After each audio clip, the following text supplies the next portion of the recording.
تفریح کے مواقعوں کے بارے میں اور خاص طور پہ موسیقی کے بارے میں آپ کیا فرماتے ہیں؟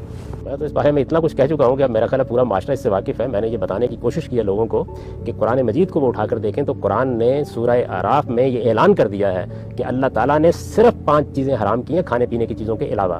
اور وہ 5 چیزیں یہ ہیں کہ اللہ نے فحش چیزیں حرام کی ہیں, حق تلفی حرام کی ہے, جان مال آبرو کے خلاف زیادتی حرام کی ہے, شرک حرام کیا ہے اور بدعت کو حرام کیا ہے. یہ 5 چیزیں ہیں جس کو اللہ تعالیٰ نے حرام کیا ہے. اس کے علاوہ اللہ تعالیٰ کہتے ہیں میں نے کوئی چیز حرام نہیں کی.